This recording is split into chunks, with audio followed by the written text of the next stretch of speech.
नमस्कार दोस्तों, फटाफट ब्रेकिंग न्यूज़ निकल के आ रही है। आपको बता दें कि चीन के भारत के टुकड़ों पर पल रहे चीन को लगा बड़ा झटका। भारत के बायकॉट के बाद चीन को हुआ अरबों डॉलर का नुकसान। इसके बारे में तो जानेंगे, लेकिन इस बीच आपको बता दें कि प्योंगयांग से पे कब्जे के बाद भारतीय सैनिकों आईटीबीपी के जवानों ने बढ़ाया आगे कदम और अब इस बार तिब्बत चीन को मुंहतोड़ जवाब देने के बाद तिब्बत को वापस लेने वाली है सेना। एसएफएस कमांडो के पूर्व कमांडो ने किया बड़ा ऐलान, इसके बारे में भी आपको बताएंगे। और इस बीच चीन को दोहरा झटका मिला ईरान से, जहां पर रक्षा मंत्री राजनाथ सिंह ईरान के दौरे के बाद चीन को बड़ा झटका लगा, जानेंगे इसके बारे में भी। और इस बीच देशद्रोही की आरोपी हीर खान के सहयोगी सैफ कानपुर से गिरफ्तारी के बाद एक शिकंजा कस रहे हैं। तो सब कुछ खबरें दोस्तों गहराई तक आपको बताएंगे, जहां पर चीन के अगले कदम, भारत के अगले कदम को देख रहा है चीन। कौन सा कदम चलता है भारत, इसलिए निगाहें बनाए हुए हैं भारत की तरफ से, और मुलाकात भी होने वाली, जानेंगे इसके बारे में भी। लेकिन उससे पहले अगर आप भी मानते हैं कि प्रधानमंत्री मोदी के नेतृत्व में ये देश चीन को मुंहतोड़ जवाब देने में सक्षम है पूरी तरीके से, तो इस वीडियो को दिल से लाइक करके अपना समर्थन दर्ज करें। कमेंट के माध्यम से जय हिंद लिखना मत भूलिएगा। दरअसल दोस्तों पहली बड़ी अपडेट निकल के आ रही है। आपको बता दें कि एक बार फिर से चीन को मुंहतोड़ जवाब देने के लिए सक्षम हो चुकी भारतीय सेनाओं ने तिब्बत वापस लेने का किया ऐलान। एसएफ कमांडो का बड़ा ऐलान। भारत को इस बार चीन पर बढ़त हासिल है और बातचीत के बजाय तिब्बत को आज़ाद करा लेना चाहिए, ये कहना है एसएफएस के पूर्व कमांडो का, जिनका बेटा 30 अगस्त की रात एलएसी पर हुए ऑपरेशन में शामिल था और एक लाइड मैन की चपेट में आकर घायल हो गया था। इस घटना में कमांडो के साथ ही वीरगति को भी प्राप्त हुए थे। एबीपी न्यूज़ से खास बातचीत में पूर्व कमांडो ने कहा है कि उनका बेटा घायल जरूर हुआ, लेकिन इलाज के बाद एक बार फिर चीन के खिलाफ लड़ने एलएसी पर जाएगा। तिब्बत शरणार्थी तेजी जिंगजिंग ने 22 साल तक भारत की secret cat unit special frontier force में अपनी सेवाएं दी हैं, लेकिन रिटायरमेंट के बाद उनका बेटा तेंजिंग लोंगडिंग ने चीनी सेना के विकास रेजिमेंट में शामिल हुआ है।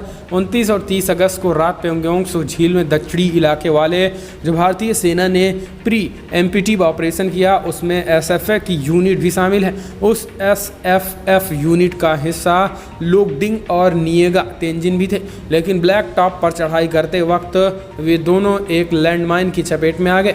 यह लैंडमाइन 1962 के युद्ध के दौरान की थी। इस ब्लास्ट में नियोजित तेंजिंग वीरगति को प्राप्त हुए हैं, लेकिन इस बीच इनके पिता ने पूरी तरीके से ऐलान करते हुए कहा है कि आज चीन कहीं ना कहीं भारत जो है चीन के गले को पकड़ लिया है और उस नब्ज पर हाथ रख दिया है जिससे चीन बौखलाता है, और इसलिए अब जल्द से जल्द भारत को तिब्बत की तरफ कदम बढ़ा देना चाहिए और तिब्बत को अपने वापस ले लेना चाहिए, ये बड़ा कहना। हम चलते हैं अगली अपडेट लेते हैं। भारत की मार से बौखलाया चीन, हुआ अरबों डॉलर का नुकसान, अर्थव्यवस्था पूरी तरीके से हुई चौपट। दरअसल भारत और चीन के बीच सीमा पर तनाव बढ़ रहा है। वहीं मोदी सरकार ने चीन को सबक सिखाने के लिए ऐसे फैसले ले रहे हैं जिसमें चीन बौखलाया हुआ है, क्योंकि भारत की मार उसे अरबों डॉलर का नुकसान हो रहा है। एक रिपोर्ट के मुताबिक भारत ने चीन के 200 से ज़्यादा पॉपुलर चीनी ऐप्स पर पाबंदी लगा दी है, जिसमें चीन को भारी नुकसान हुआ है तथा भारत के बाजार में उसकी पकड़ भी धीरे धीरे कमजोर होती जा रही है और चीन का साम्राज्य खत्म होता जा रहा है। चीनी अखबार ग्लोबल टाइम्स के अनुसार टिकटॉक और हेलो के भारत में बैन से चीन लगभग 45,000 करोड़ रुपए का नुकसान हुआ है। लेकिन इस बीच बची खुची कसर पबजी ने पूरा कर दिया। पबजी के पूरी तरीके से भारत में बैन होने के बाद 2.5 लाख करोड़ का नुकसान हो गया, जिसके बाद अब पबजी, टिकटॉक, क्या चीन पूरी तरीके से अर्थव्यवस्था कमज़ोर होती दिख रही है और कंगाली की कगार पर जा रहा है चीन। हम चलते हैं अगले अपडेट लेते हैं। आपको बता दें कि रक्षा मंत्री राजनाथ सिंह अचानक पहुंचे तेहरान, ईरान। यहाँ पर ईरान के रक्षा मंत्री से की मुलाकात, सुखद रही बातचीत, चीन को लगा बड़ा झटका। शंघाई सहयोग संगठन की बैठक में चीनी रक्षा मंत्री से मुलाकात के बाद रक्षा मंत्री राजनाथ सिंह के अचानक तेहरान में रुकने का कार्यक्रम और कई अन्य अघोषित कार्यक्रमों ने पड़ोसी देश को कूटनीतिक संदेश दे दिया।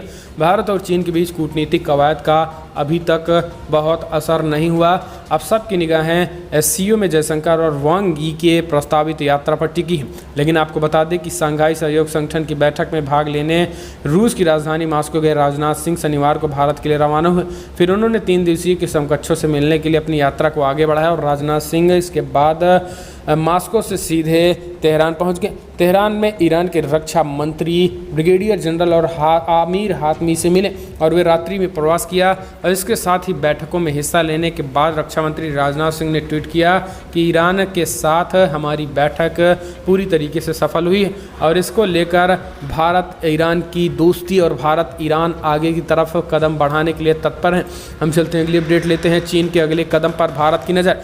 अगले हफ्ते हो सकती है जयशंकर और वांग वी की मुलाकात। दरअसल भारत और चीन के बीच पूर्वी लद्दाख में सीमा विवाद जारी के बीच रक्षा मंत्री राजनाथ सिंह मास्को में थे और इस बीच चीनी समकक्ष से मुलाकात की है, जिसके बाद रक्षा मंत्री ने कड़ी नाराजगी जताते हुए चीन को दो टूक कह दिया। उन्होंने कहा है कि हम अपनी शांति स्थापित करने के लिए किसी भी हद तक जा सकते हैं। ऐसे में चीन पूरी तरीके से डरा और बौखलाया हुआ है, लेकिन इस बीच चीन भारत की तरफ नज़र बनाए हुए और भारत की पल पल की अपडेट ले रहा है। और इस बीच अगले हफ्ते भी एस जयशंकर विदेश मंत्री और चीन के विदेश मंत्री वांग ई भी मुलाकात कर सकते हैं और लालैसी में हुई टकराहट की स्थिति पर एक बार फिर से विचार कर सकते हैं। हम चलते हैं अगली अपडेट लेते हैं। देशद्रोह की आरोपी हीर खान का सहयोगी सैफ कानपुर से हुआ गिरफ्तार। यूट्यूब पर भड़काऊ वीडियो पोस्ट करने के मामले में जेल भेजी गई सना और हीर खान का सहयोगी सैफ अंसारी गिरफ्तार कर लिया गया। पुलिस ने उसे उसके कानपुर स्थित घर से पकड़ा। वो सना के बनाए हुए वीडियोस को यूट्यूब चैनल पर अपलोड करता था। पुलिस इस बात की जांच में जुटी हुई है कि उसका किसी संगठन से कोई कनेक्शन तो नहीं था। खुलदाबाद के नूरुल्ला रोड निवासी सना और फहीर खान से पुलिस रिमांड के दौरान हुए पूछताछ में उसके कानपुर निवासी सहयोगी सैफ अंसारी के बारे में पता चला, जिसके बाद उसकी पुलिस तलाश में जुट गई है। मुखबिर की सूचना पर कानपुर के गोना कब्रिस्तान कैंट थाना के रेल बाजार निवासी सैफ को गिरफ्तार किया गया। पुलिस ने बताया कि वो कपड़ों की सिलाई काम करता है। पूछताछ में पता चला कि गुजरात के सूरत में रहकर दर्जी का काम करता था। इस दौरान सोशल मीडिया के जरिए सना और फहीर खान के संपर्क में आया। लॉकडाउन के दौरान काम बंद होने की वजह से कानपुर आ गया और फिर हीर के बनाए वीडियोस को यूट्यूब चैनल पर अपलोड करने लगा। हीर के यूट्यूब चैनल भी उसी के नाम से बनाए गए हैं। फिलहाल ये नहीं पता चला कि सैफ किसके कहने पर हीर के वीडियो सोशल मीडिया पर अपलोड करने का काम करता था। पुलिस इस बात की जाँच में जुटी है और उसका किसी संगठन से कोई जुड़ाव तो नहीं है, ये भी जाँच की जा रही है। हम चलते हैं अगली अपडेट लेते हैं। पाकिस्तानी खुफिया एजेंसी ISI का अधिकारी है हिजबुल आतंकी सलाउद्दीन सैयद। दस्तावेजों ने खोली बड़ी पोल। चीन हुआ पाकिस्तान हुआ पूरी तरीके से एक्सपोज। जी हाँ, पाकिस्तान की ओर से जम्मू कश्मीर में आतंक फैलाने वाली पाकिस्तानी एजेंसियों और आतंकियों के बीच सांठगांठ की खबर से हर कोई वाकिफ़ है, लेकिन पाकिस्तान हमेशा इससे इनकार करता आया है और अब इस बार भी सच से जुड़ा एक पुख्ता दस्तावेज भारतीय एजेंसियों के हाथ लगा है। भारतीय सुरक्षा एजेंसियों में नया एक दस्तावेज हासिल हुआ जो पाकिस्तान की इंटर सर्विसेज इंटेलिजेंस के साथ आतंकी संगठन हिजबुल मुजाहिदीन के प्रमुख सलाउद्दीन की निकटता की पुष्टि करता है।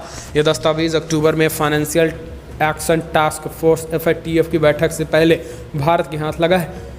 इससे उम्मीद की जा रही है कि FATF में पाकिस्तान का शिकंजा थोड़ा और कस सकता है। भारतीय एजेंसियों के हाथ जो दस्तावेज लगे हैं उनमें हिजबुल मुजाहिदीन के प्रमुख सैयद सलाउद्दीन को उनकी खुफिया एजेंसी ISI का अधिकारी बताया गया है। ये कागजात उसे पाकिस्तान में बिना रोक टोक घूमने की इजाज़त देने के लिए बनाया गया था। तो अब आप समझ सकते हैं कि पाकिस्तान किस हद तक गिर सकता है।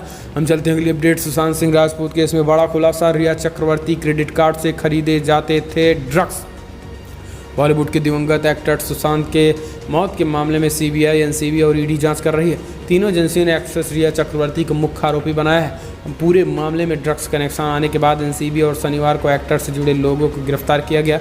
जांच एजेंसी ने रिया चक्रवर्ती के भाई सौबिक और हाउस मैनेजर सैमुअल मिरांडा को गिरफ्तार कर लिया। वहीं माना जा रहा है कि जल्द ही रिया चक्रवर्ती जल्द गिरफ्तार हो सकती है। अब ड्रग्स से जुड़ी नई जानकारी अभी सामने आई है। मीडिया रिपोर्ट के अनुसार सौबिक और मिरांडा दोनों ने माना है कि उन्होंने एक्ट्रेस रिया चक्रवर्ती के कहने पर ही ड्रग्स की खरीदारी की है। वहीं रिपोर्ट में ये भी सामने आई है कि ड्रग्स की खरीदारी के लिए रिया चक्रवर्ती के क्रेडिट कार्ड का इस्तेमाल किया गया था। इस पूरे मामले में सैमुअल मिरांडा समेत कई लोग शामिल रहे। हम चलते हैं अगली अपडेट लेते हैं। गुजरात दंगों में मुआवजे के केस में कोर्ट ने प्रधानमंत्री मोदी को किया बरी, हटाया नाम। जी हाँ, गुजरात की एक अदालत ने 2002 के दंगों में मुआवजे को लेकर दाखिल एक मुकदमे से प्रधानमंत्री मोदी का नाम हटा दिया है। एक ब्रिटिश परिवार ने दंगों में मारे गए 3 रिश्तेदारों के लिए मुआवजे के तौर पर 23 करोड़ की राशि का मुकदमा किया था। साबरकांठा जिले की अदालत ने PM मोदी का नाम शामिल करने के लिए उचित वजह नहीं होने का तर्क देते हुए PM मोदी का नाम हटा दिया। प्रिंसिपल सिविल जज SK गढ़वी ने कहा है कि अभियोग को पढ़ते हुए ये लगा कि अभियुक्त मोदी के खिलाफ बेवजह के आरोप लगाए गए हैं। इससे घटना पर सवालिया निशान लगता है। जज ने कहा कि मेरे ख्याल से अभियुक्त एक खिलाफ बिना सबूत के ऐसे निराधार आरोप से एक्शन लिए जाने की कोई वजह नहीं बन पाएगी। पीएम मोदी का नाम हटाए जाने के लिए कोर्ट में एप्लीकेशन दी गई है, जिसके अनुसार ऐसी घटना को स्टेट को जवाबदेह ठहराया जा सकता है। मोदी को व्यक्तिगत तौर पर जिम्मेदारी नहीं ठहराया जा सकता है। तो ये बड़ी अपडेट निकल के आ रही है। हम चलते हैं अगली बड़ी खबर। शिवसेना नेता संजय रावत ने कहा, हरामखोर लड़की, तो कंगना रनावत ने दिया करारा जवाब। मुंबई को लेकर दिए गए बयान के बाद फिल्म एक्ट्रेस कंगना रनावत और शिवसेना नेता संजय रावत के बीच तकरार दिनों दिन बढ़ती जा रही है। कंगना ने संजय रावत की तरफ से कहे गए अपशब्द पर अपना करारा जवाब दिया। कंगना रनावत ने शनिवार को ट्वीट करके कहा है कि साल 2018 में मूवी माफिया ने मुझे एक साइको घोषित कर दिया था। इतना ही नहीं, 2016 में मुझे एक चुड़ैल कहा। 2020 के महाराष्ट्र के मंत्री हरामखोर लड़की का खिताब दे दिया है। इन सभी लोगों ने मेरे साथ ऐसा इसलिए किया क्योंकि मैंने कहा कि सुशांत की हत्या के बाद मैं मुंबई में असुरक्षित महसूस करती हूँ। इस वक्त डिबेट करने वाले योद्धा कहाँ गए हैं? और इस तरीके से कंगना रनावत ने ये बड़ी बातें कही हैं। हालांकि आपको बता दें कि अब शिवसेना नेता संजय रावत का कहना है कि कंगना रनावत ने मुंबई वासियों का अपमान किया है। अब इस तरीके से शिवसेना पलट रही है।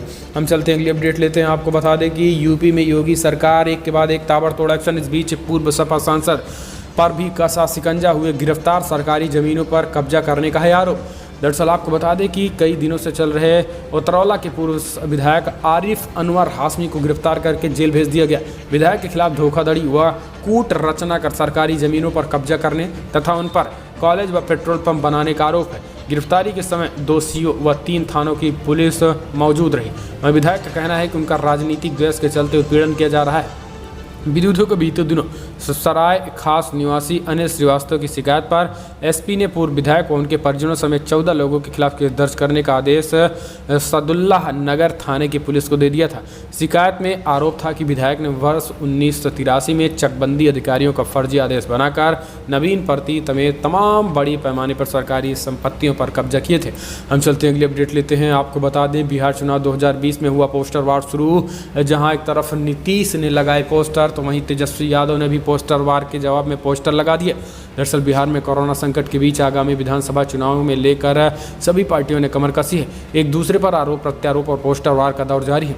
इस बीच राजद ने नया पोस्टर जारी किया। पोस्टर में नेता प्रतिपक्ष तेजस्वी यादव की तस्वीर के साथ लिखा, नई सोच नया बिहार, अब की बार युवा सरकार।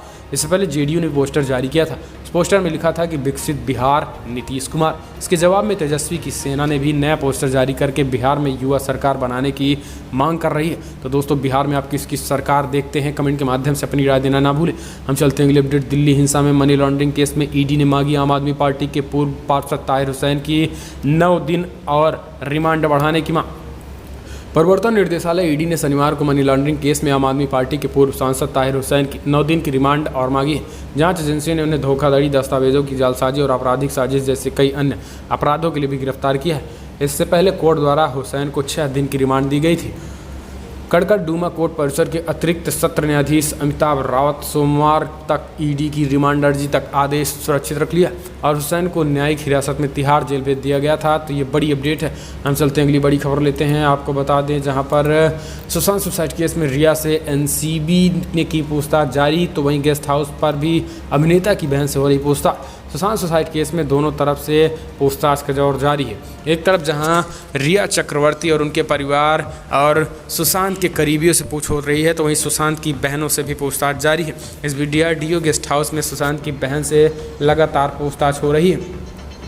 तो दोस्तों, बड़ी खबर में इतना ही, लेकिन अगर आपको वीडियो पसंद आया तो लाइक करें, शेयर करें। लेकिन इस बीच बड़ी अपडेट निकल के आ रही है। हेड कांस्टेबल रतन लाल के 2 हत्या आरोपी दोषी करार, पुलिस ने एक और को किया गिरफ्तार। जी हाँ, दरअसल उत्तरी पूर्वी दिल्ली में हुए हिंसा के दौरान हेड कांस्टेबल रतन लाल की मौत के मामले में रविवार को अदालत ने 2 आरोपियों को दोषी करार दिया। मामले की सुनवाई के दौरान उनकी लगातार अनुपस्थिति पर नाराजगी जताते हुए अदालत ने कहा है कि दोनों आरोपी जानबूझकर अदालत में उपस्थिति होने से बच रहे हैं और इस वजह से ये बड़ा मामला निकल के आया। हालांकि आपको बता दें कि दिल्ली हिंसा के मामले के बाद लगातार ताबड़तोड़ पुलिस छापेमारी करके आरोपियों की पता कर रहे हैं। बड़ी खबर में दोस्तों इतना है, लेकिन अगर आपको वीडियो पसंद आया तो लाइक करें, शेयर करें, कमेंट के माध्यम से आप अपनी राय देना ना भूलें। इस वीडियो में इतना ही। जय हिंद, वंदे मातरम।